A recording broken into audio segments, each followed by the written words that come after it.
Hello everyone. आज के lesson में हम बात करेंगे स्टार्ट एंड स्टॉप का यूज़ हम कहाँ कैसे और कब कर सकते हैं। ठीक है, वाक्य में किस जगह पे स्टार्ट एंड स्टॉप को यूज़ किया जाता है।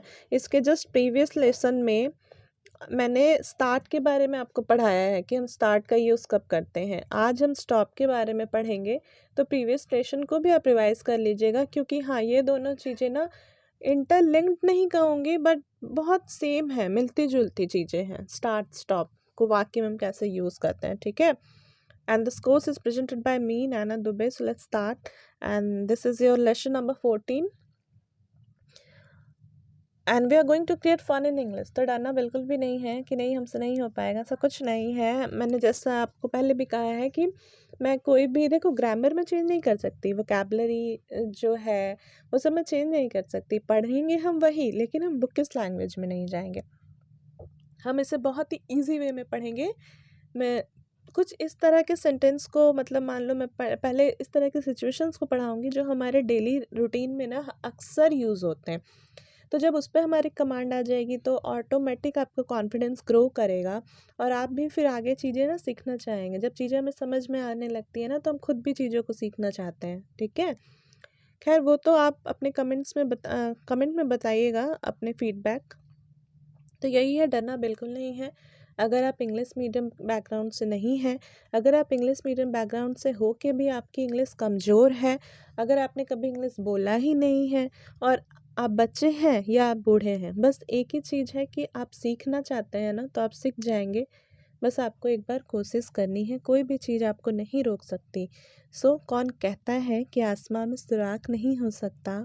कौन कहता है कि आसमां में सुराख नहीं हो सकता? एक पत्थर तो तबीयत से उछालो यारो। It's all depends on your तबीयत। ठीक है, आपके डेडिकेशन, आपका मेहनत, आपका लगन से आप कुछ भी कर सकते हैं, है ना। और सबसे इंटरेस्टिंग बात है इस कोर्स की ना, कि मैं इंग्लिश पढ़ाऊंगी आपको हिंदी में। कैसे, चलो आगे देखते हैं। ठीक है, शुरू करने के पहले हल्का सा रिकैप, जो कि मैं आपको कह रही हूँ कि स्टार्ट मैंने आपको ऑलरेडी पढ़ा रखा है, स्टॉप आज हम पढ़ेंगे। तो देखो, स्टार्ट का जो सबसे पहले हिंदी मीनिंग होता है शुरू करो। जब भी आपके वाक्य के अंत में शुरू करो आए, याद रखना, वाक्य के अंत में शुरू करो आए, तो हम वह स्टार्ट का यूज़ करते हैं। और उसके साथ आपके वाक्य में जो भी क्रिया हो रही है ना, उसमें बस हम आईएनजी पुट कर देते हैं, जो भी क्रिया हो रही है। तो देखो, आज का जो, मतलब ये जो रूल नंबर 13 है, उसमें आपको याद बस इतना सा ही रखना है कि जब भी आप स्टार्ट का यूज़ कर रहे हैं, तो आपको बस एक ही जो नियम याद रखना, वो ये है कि जो भी आपका वर्ब है उसके साथ आपको आईएनजी लगाना है। अब आप कहोगे कि मैम इसे याद क्यों रखना है, नहीं भी याद रखेंगे तो कर लेंगे, वर्ब तो हम लिखेंगे ही। तो आप क्या करोगे ना, केवल वर्ब लिख दोगे, आईएनजी तो लगाओगे नहीं, इसलिए मैंने इसे भी अलग से ऐड कर दिया। समझ पा रहे हैं ना, वही मैंने कहा कि बुकिश लैंग्वेज में नहीं पढ़ेंगे, बस छोटी छोटी चीज़ें हैं, कुछ तो आपको ध्यान रखना ही होगा। तो देखिए, बहुत ईजी लगेगा, इसे एग्जाम्पल से समझो। देखो, खेलना शुरू करो, तो आप बोलेंगे ना, अगर मान लो ये वाली लाइन लिखने की ज़रूरत नहीं थी तो स्टार्ट प्ले लिख देते हैं, पर ये गलत हो जाएगा। सबसे पहली बात, जब आपके वाक्य के अंत में शुरू करो आए, ठीक है, तो यहाँ देखो शुरू करो आ रहा है ना आपके वाक्य के अंत में, तो हम यहाँ स्टार्ट से, start and not, it's not play. खाली आपको प्ले नहीं लिखना है, प्लेइंग लिखना है, क्योंकि हमारा नियम कहता है कि जो भी हमारा वर्ब होगा, यहाँ खेलना हमारा वर्ब है, और खेलना का इंग्लिश होता है प्ले, उसके साथ हमें आईएनजी पुट करना है। सो स्टार्ट प्लेइंग, क्लियर है। इसे ना मैंने बहुत डिटेल में लेसन नंबर 13 में पढ़ा रखा है, आप जाके वहाँ इसे पढ़ सकते हैं। ठीक है, और इसके पहले कुछ बेसिक सा चीज़, जैसे कि देखो, व्हेन के लिए ना हम कब और जब का यूज़ करते हैं, उसी तरह वेयर के लिए हम कहाँ और जहाँ का यूज़ करते हैं, वाई के लिए हम क्यों का यूज़ करते हैं, व्हाट के लिए हम क्या का यूज़ करते हैं, हाउ के लिए तो हम कैसे का यूज़ करते ही हैं, हु के लिए हम कौन का यूज़ करते हैं, बट किसी के लिए भी हम हु का ही यूज़ करते हैं। उसी तरह से फिर किसको एंड जिसको, अगर आपके वाक्य में है तो आप हुम का यूज़ करेंगे, और किस तरह से के लिए हम समहाउ का यूज़ करेंगे। ठीक है, तो ये कुछ चीज़ें हैं, ये बहुत बेसिक सी चीज़ें हैं, लेकिन ये अक्सर आपके सेंटेंस फॉर्म करने में काम आती है, सेंटेंस फ्रेम करने में, तो इट विल हेल्प। सो इसे आपको याद रखना है। चलो देखो, आज जो है सबसे पहली बात रूल नंबर 14 है, देखो इसे यहाँ लिखने का मतलब है ना, आप रूल नंबर 14 समझो या लेसन नंबर 14 समझो, जैसा कि मेरा कोई भी लेसन जो है ना वो आपस में इंटरलिंक नहीं होता है। मैं हर दिन एक नई सिचुएशन के बारे में बात करती हूँ, हर दिन एक नया नियम बताती हूँ जो कि अक्सर हमारे डेली रूटीन में यूज़ होता है और इससे हम एकदम ही बेसिक ढंग से सीखते हैं। स्टार्ट करो मैंने आपको बता दिया, इसी तरह से स्टॉप का भी है, बंद करो। मैंने क्यों बोला ये थोड़े सिमिलर है, क्योंकि दोनों का नियम सेम है, दोनों मिलता जुलता है। शुरू करो या बंद करो, अगर आपके वाक्य के अंत में बंद करो आता है तो आप स्टॉप से अपना सेंटेंस को शुरू करेंगे और आपका जो भी वर्ब होगा उसके साथ आईएनजी लगा देंगे। स्टार्ट का भी यही नियम था, ठीक है, इसलिए मैंने बोला ये दोनों मिलता जुलता है। स्टार्ट का भी यही नियम था, इसमें भी मैंने आपको बोला कि आपको अपने वाक्य के अंत में अगर शुरू करो आ रहा है तो आप स्टार्ट से स्टार्ट करिए और अपने वर्ब में आईएनजी को पुट कर दीजिए। तो दोनों सिमिलर है ना, दोनों के नियम सिमिलर है। तो याद बस इतना रखना है कि जब भी हमारे वाक्य के अंत में शुरू करो या बंद करो आएगा तो हमें उससे, शुरू करो है तो स्टार्ट से शुरू करिए, बंद करो है तो आप स्टॉप से शुरू करिए, ठीक है। और जो भी आपका वर्ब हो रहा है आपके वाक्य में उसके साथ आईएनजी को पुट करना है, इसीलिए ये लाइन मैंने यहाँ लिखा है। अगर हम ये नहीं लिखेंगे तो फिर ये जो सेंटेंस है ना वो गलत हो जाएगा। और आपको समझ में भी आ रहा होगा कि ये लाइन को यहाँ मैंने ऐड क्यों किया है, क्योंकि स्टॉप प्ले, स्टॉप सिंग नहीं होता है, उसके साथ आपको आईएनजी पुट करना है। तो बस ये एक चीज़ है याद रखना। मुझे लगता है मैंने बहुत डिटेल में समझाया है, इसके बाद भी अगर कोई डाउट हो तो आप कमेंट में पूछ सकते हैं। चलो अब इससे कुछ एग्जाम्पल से समझ जाएंगे ताकि कहीं भी कोई भी कंफ्यूजन नहीं होगा। इसका पहला एग्जाम्पल है खेलना बंद करो। सबसे पहली चीज़ हमारे वाक्य के अंत में बंद करो दिया हुआ है, सो स्टॉप, एंड यहाँ आपका जो क्रिया हो रहा है वो हो रहा है खेलना। खेलना का इंग्लिश होता है प्ले और हमारा नियम कहता है वर्ब के साथ आईएनजी लगाना है, so stop playing. Okay, the second one, गाना बंद करो। तो देखो गाना बंद करो, फिर से वाक्य के अंत में बंद करो है तो आप यहाँ स्टॉप लिखिए, और गाना का इंग्लिश होता है सिंग, और सिंग के साथ you have to put ING और you have to add ING, so stop singing. खाना बंद करो, अगेन जो आपका वाक्य के अंत में बंद करो आ रहा है आप स्टॉप से स्टार्ट करिए। देखो कुछ कुछ चीज़ें तो है जो आपको ध्यान रखनी है। अब आप मुझे ना इसे ऐसे मत कह देना कि आप लिखोगे इटिंग स्टॉप, ये गलत हो जाएगा। ये सारी चीज़ें ना ध्यान रखनी पड़ती है। ये केवल और केवल प्रैक्टिस से होगी। या तो आप उससे बार बार उन, जब भी आपके सामने कुछ ऐसे वाक्य आते हैं उसे आप इंग्लिश में बोलिए, या तो फिर इस लेसन का रिवीजन करते रहिए, ठीक है।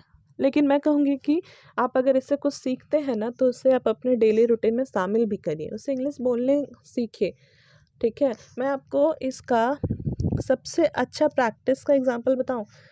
हम आजकल तो हर चीज़ हम ऑनलाइन ही ऑर्डर करते हैं ना। जब हमें कोई इशू होता है तो फिर हम कस्टमर केयर कॉल करते हैं ना।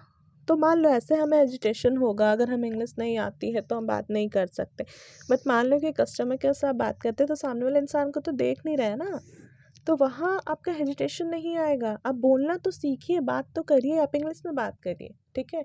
पर शुरू करिए, कहीं से भी शुरू तो करिए, ठीक है। अब ये नहीं बोलना है, अगड़म बगड़म नहीं बोलना है इंग्लिश। मैं बोल रही हूँ कि बहुत बार ना बहुत लोगों को इंग्लिश आती है बट हेजिटेशन की वजह से भी, या फिर मन में ऐसा दुविधा रहता है कि भाई ग्रामर सही नहीं हो रहा है या हम बोल नहीं पा रहे हैं तो हम नहीं बोलते हैं। तो उस चीज़ों को दूर करो, हेजिटेशन को दूर करना बहुत ज़रूरी है, कॉन्फिडेंस लाना बहुत ज़रूरी है, ठीक है।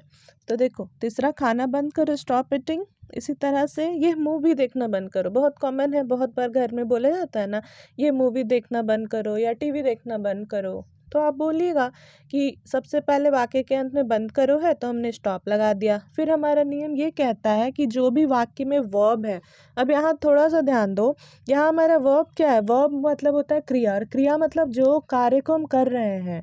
तो यहाँ मूवी को तो आप देख रहे हैं ना, तो देखना आपका यहाँ क्रिया हुआ, मूवी यहाँ क्रिया नहीं हुआ। ये चीज़ समझ में आ गया।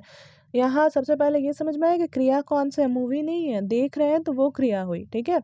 सो स्टॉप, और देखना का इंग्लिश होता है वॉच, और वॉच के साथ हमें आईएनजी पुट करना है, सो स्टॉप वॉचिंग। यह का इंग्लिश होता है दिस, एंड लास्ट में फिर आप अपना मूवी जो भी आपका ऑब्जेक्ट है उसे लिख दीजिए, so stop watching this movie. Okay, इसी तरह से बात करना बंद करो, ये भी बहुत कॉमन से स्टेटमेंट है जो रेगुलर हम यूज़ करते हैं, ये कोई ना कोई कह ही देता है ना। तो या तो होता है ना हल्ला करना बंद करो, या फाइट करना बंद करो, स्टॉप फाइटिंग, स्टॉप शाउटिंग, फिर आप बात करना बंद करो तो स्टॉप टॉकिंग, बात करना का इंग्लिश होता है टॉक, और उसके साथ आप आईएनजी लगा दीजिए। कहीं भी कोई डाउट हो तो आप प्लीज़ उसे कमेंट में पूछ लीजिए। एंड द नेक्स्ट वन, लड़ाई करना बंद करो। जो मैंने आपको बोला, लड़ाई करना का इंग्लिश होता है फाइट। अब फाइट के साथ हमें आईएनजी लगाना है। वाक्य के अंत में बंद करो दिया हुआ है, सो स्टॉप फाइटिंग। पीना बंद करो। अब देखो पीना बंद करो से आप मतलब पीना बंद करो वही है, कुछ लिकर वगैरह जो है, ठीक है, या शराब वगैरह जो जो चीज़ें नहीं पीनी चाहिए, अगर कुछ वैसा है, ये भी बहुत कॉमन है, लोग कहते ही हैं ना कि आपको अगर अपना अच्छा हेल्थ रखना है तो आपको अपने हेल्थ पे ध्यान देना होगा। सो स्टॉप ड्रिंकिंग, ठीक है। तो आप यहाँ आईएनजी लगा दीजिए। समझना बंद करो, समझना बंद करो। बहुत बार इसे कुछ इस तरह से समझो कि बहुत बार ना हम बहुत ओवर थिंकिंग करते हैं, खुद से ही सोचते रहते हैं, जबकि उस बात का कोई मतलब नहीं होता है। उस जगह पे लोग कहते हैं कि तुम ज़्यादा समझना बंद करो या समझना बंद करो। तो हम समझना का इंग्लिश होता है अंडरस्टैंड, और समझना का साथ हमें आईएनजी पुट करना है, यहाँ बंद करो है, सो स्टॉप अंडरस्टैंडिंग। ओके, इसी तरह से हमारा नेक्स्ट एग्जाम्पल जो है वो है गाना बंद करो। गाना का इंग्लिश क्या होता है? सिंगिंग, सिंग होता है गाना का इंग्लिश। और चूंकि हमारा नियम कहता है कि जो भी आपका वर्ब है उसके साथ you have to add ING, और वाक्य का जो अंत में बंद करो है, so you have to write the statement stop, मतलब आपको इनिशिएट करना है स्टॉप से अपने स्टेटमेंट को लिखने के time. So stop singing. Time waste और समय बर्बाद करना बंद करो। एक ही बात है, टाइम वेस्ट का इंग्लिश, समय बर्बाद का इंग्लिश होता है टाइम वेस्ट, ठीक है। अब देखो यहाँ बोला जा रहा है कि समय को बर्बाद करना बंद करो, सो स्टॉप।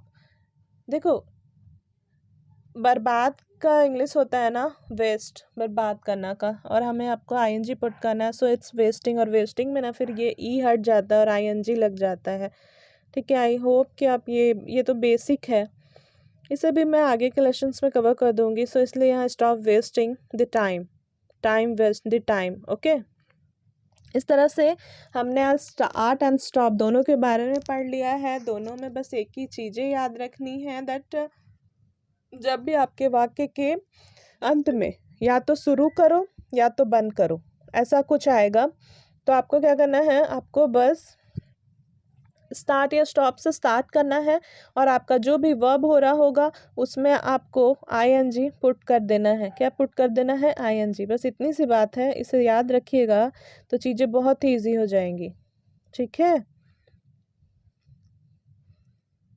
तो इस तरह से हमारा स्टार्ट एंड स्टॉप का टॉपिक कंप्लीट होता है। अगर कोई भी डाउट हो तो आप कमेंट में मुझे पूछ सकते हैं।